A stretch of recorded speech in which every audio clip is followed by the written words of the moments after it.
कई लोग बोलते हैं कि मुझे कुल देवता का पता ही नहीं है, मैं क्या करूं। ये भी एक दोष है, क्योंकि कुल देवता की पूजा हजार कांटों को निकालने वाला, हजार अंधेरे को ठीक करने वाला, प्रकाशमय करने वाला सर्वश्रेष्ठ अगर कोई साधना है तो ये कुल देवता की उपासना है। और कई लोगों का अपने कुल देवता कौन है ये पता ही नहीं है। कई लोगों को अगर कुल देवता पता नहीं है तो पता करने की कोशिश करनी चाहिए, और अगर पता नहीं है और कोशिश करने के बाद भी पता नहीं चला, तो इस धरती में दो देवता हैं जो सब प्रकार से कृपा कर सकते हैं। एक है भगवान शंकर और एक है भगवान नारायण। आप अगर शैव परंपरा में है तो शंकर जी की, और वैष्णव परंपरा में हो तो नारायण जी की पूजा निष्ठा से करके उनके चरण में प्रार्थना करना चाहिए। शंकर जी के चरण में या नारायण जी के चरण में, आप जिस परंपरा से हो उस देव, शंकर या नारायण, ये दो ही देवता हैं जो हर कष्ट को, हर दुख को, हर कर्म को समाप्त करके आपको सुखमय जीवन की कृपा दे सकते हैं। ऐसे भगवान शंकर और नारायण में आप जिस परंपरा से हो उस भगवान शंकर या नारायण की नित्य पूजा करके प्रार्थना करना चाहिए। पूजा के समय में हमें हमारे कुल देवता के बारे में मार्गदर्शन प्रदान करें। अगर भगवान शंकर या नारायण प्रसन्न हुए, आपकी पूजा स्वीकृत हुई, तो निश्चित किसी न किसी रूप से, रिश्तेदारों की ओर से या कहीं न कहीं समाचार के रूप में, या आपके गोत्र के बारे में किसी न्यूज़पेपर में छपा हुआ कोई मैटर के रूप में, किसी न किसी रूप में आपको अपने कुल देवता का पता लग जाएगा। कुल देवता का पता लगना इसलिए जरूरी है कि कुल देवता के कारण ही पितृदेव के दोष से मुक्त हो सकते हो, क्योंकि आपके जितने पितृ हैं वो सब उसी कुल देवता की पूजा भक्ति कर करके जीवन को सफल किए हैं, और आप उसकी पूजा करते हैं।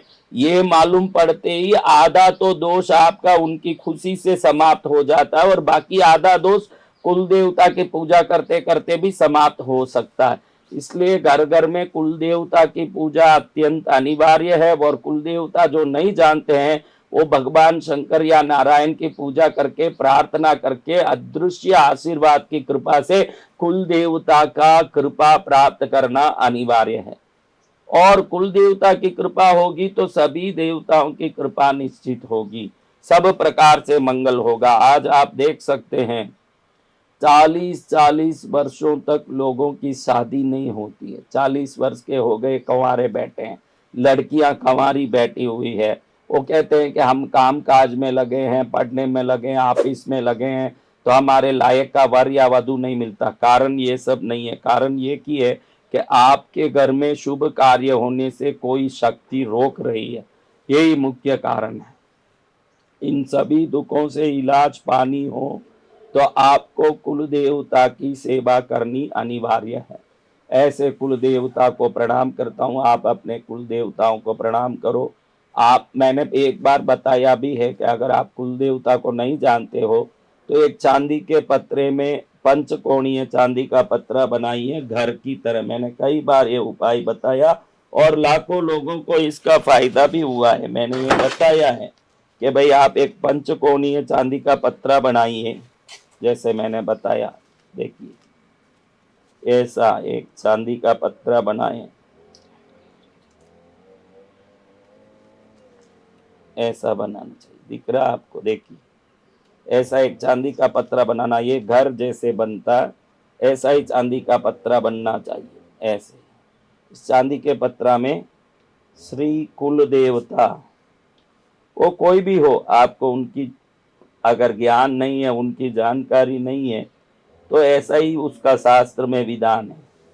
श्री कुल देवता, देखिए मैंने लिखा है, वो देवी हो के देव हो, श्री कुल देवता लिख के उनका धूप दीप पुष्प चंदन नैवेद्य फल से पूजा शुरू करना चाहिए।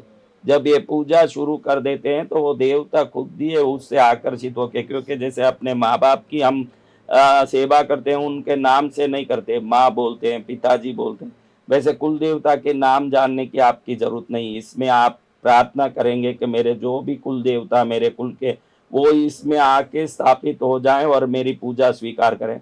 वो जो भी कुल देवता होंगे वो उसमें आ जाएंगे, और निश्चित रूप से आपको उस कुल देवता की कृपा से अनेक प्रकार के दोषों से मुक्ति मिलेगी। पितृ श्राप, पितृ दोष से भी बहुत हद तक शांति मिलेगी। घर में जो अशुभ कार्य हो रहे हैं, शुभ कार्य होने से रुक रहा है, कोई ना कोई शक्ति उसको रोक रहा है, तो वो शुभ कार्य भी आपके जीवन में होने शुरू हो जाएंगे और अनेक प्रकार से आपको लाभ होना शुरू हो जाएगा।